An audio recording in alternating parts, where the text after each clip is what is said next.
Hello, Ambius. Welcome to the technical part of our October connection meeting. You might recall last month we introduced a new light meter called a PAR meter for use by Ambius colleagues. This month we're going to show you how to use the PAR meter, but before we get into that, let's recap what we learned in September about this PAR meter. So this new PAR meter is specifically for plants, unlike a foot candle meter, which simply measures the brightness of light. So foot candle light meters see light the way people see light, whereas PAR meters measure light the way plants absorb and use light energy. PAR meters are much more accessible and affordable now, so that's why we're making this conversion to the PAR meters. Recall that PAR meters do not use foot candles. Instead, they measure light in micromoles. A micromole is the number of photons of light. In general, there are about 6 foot candles for every 1 micromole of light. We want our plants to last a long time indoors, so we need to have minimum amounts of light for our plants. We have low, medium, and high light plants. So for low light plants, we want to have at least 5 micromoles of light. Medium light plants, at least 10 micromoles. And for high light plants, at least 15 micromoles of light. So 5, 10, 15.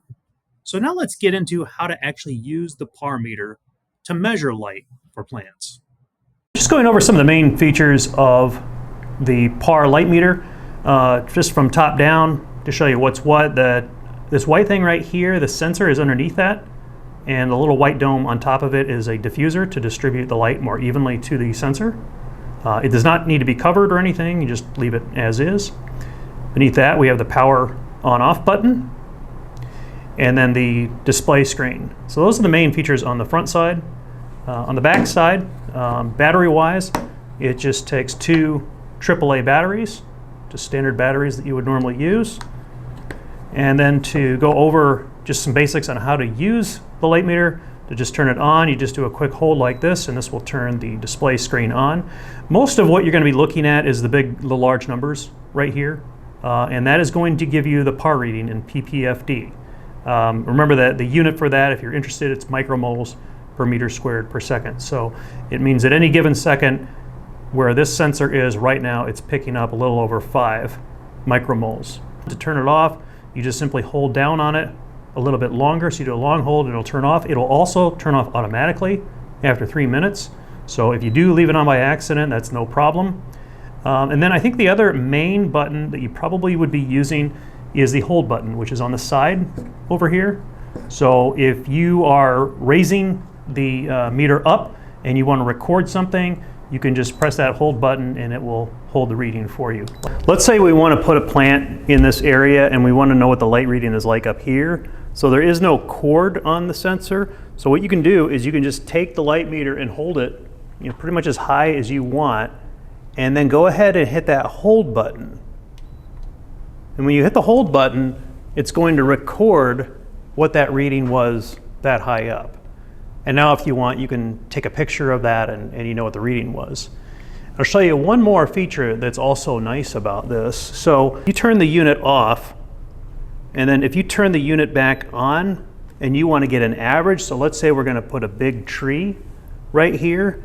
If we go ahead and take readings from all the way up on top to, let's say, the bottom of the tree would be down here, then it's going to give us an average reading. You can see the average right there is 17. So I'll just go over that again. And so from the time that you turn that on, you go ahead and then you'll move it around where you want to get the reading, and then you're going to go ahead and hit hold, and then it's going to show you the average reading that you got. So that's going to average out all of the readings that you took from the time you turned it on until you hit the hold button.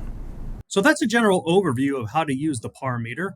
It has a few other functions, but those are the main ones you'll need to know in order to operate it and take measurements. If your team has a PAR meter, take it out now and try using it. Take some measurements around the building to get a feel for how it's used. In our next connection, we will apply our measurements to our plant lighting guide, which has all the required light levels for all of our plant types.